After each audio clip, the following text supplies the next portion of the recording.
लालची लकड़हारे की कहानी। सोहनपुर गांव में रामलाल नाम का एक लकड़हारा रहता था। वो अपनी जीविका चलाने के लिए गांव के पास के ही जंगल से रोज लकड़ियां चुनता और उन्हें बेचकर कुछ पैसे कमा लेता था। इसी तरह उसका गुजारा चल रहा था। Close play यूनिबोट्स। इन कुछ दिनों के बाद रामलाल की शादी हो गई। उसकी पत्नी बड़ी खर्चीली थी, इसलिए अब उतनी लकड़ियों को बेचकर घर चलाना मुश्किल हो गया था। ऊपर से रामलाल की पत्नी कभी नए कपड़े खरीदने के लिए तो कभी किसी दूसरी चीजों के लिए रामलाल से बार बार पैसे मांगती थी। अगर पैसे न मिले तो रूठ जाती। रामलाल अपनी पत्नी से बहुत प्यार करता था, इसलिए उसकी नाराजगी वो बर्दाश्त नहीं कर पाता था। रामलाल ने ठान लिया कि वो अब ज्यादा लकड़ियां इकट्ठा करके बेचेगा ताकि उसकी पत्नी को रोज रोज पैसों की कमी न हो। पत्नी की इच्छा पूरी करने के लिए आज रामलाल घने जंगल तक चला गया और बहुत सारी लकड़ियां चुनकर बाजार में बेच दी। ज्यादा लकड़ियों के ज्यादा पैसे मिले तो खुश होकर रामलाल ने सारे पैसे अपनी पत्नी को दे दिए।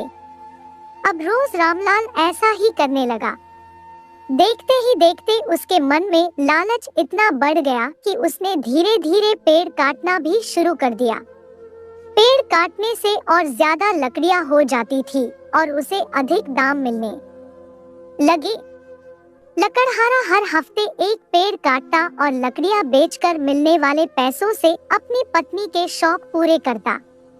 अब पैसे ज्यादा आ रहे थे तो घर भी अच्छे से चल रहा था। धीरे धीरे रामलाल ने पैसों को जुए में लगाना शुरू कर दिया। जुआ खेलने की लत ऐसी लगी कि रामलाल एक मोटी रकम इसमें हार गया। अब इस रकम को चुकाने के लिए रामलाल ने एक दो मोटे मोटे पेड़ काटने का फैसला लिया।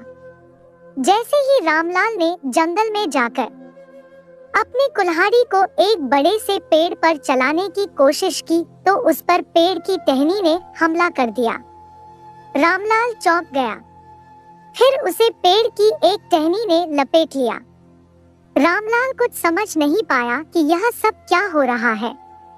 तभी पेड़ से आवाज आई, मूर्ख, तू अपने लालच के चक्कर में मुझे काट रहा है। तू सारे पैसे जुए में लुटा देता है और फिर पैसे लौटाने के लिए पेड़ काटने आ जाता है। तुझे पता है कि पेड़ कितने कीमती होते हैं।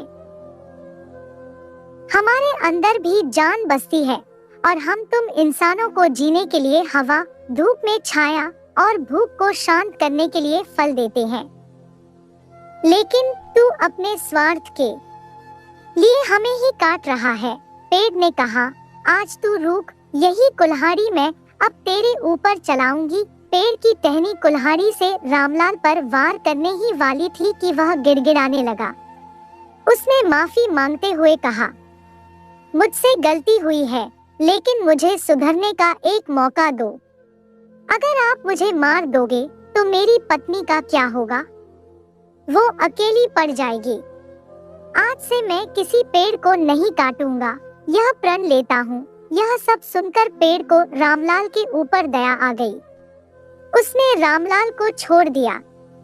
छूटते ही रामलाल भागकर अपने घर गया और पैसों के लालच में न आने का संकल्प ले लिया। कहानी से सीख, लालच में आकर पर्यावरण के साथ खिलवाड़ नहीं करना चाहिए। हमें ऑक्सीजन पेड़ से ही मिलती है। इन्हें काटकर हम खुद अपने जीवन में संकट को ला रहे हैं।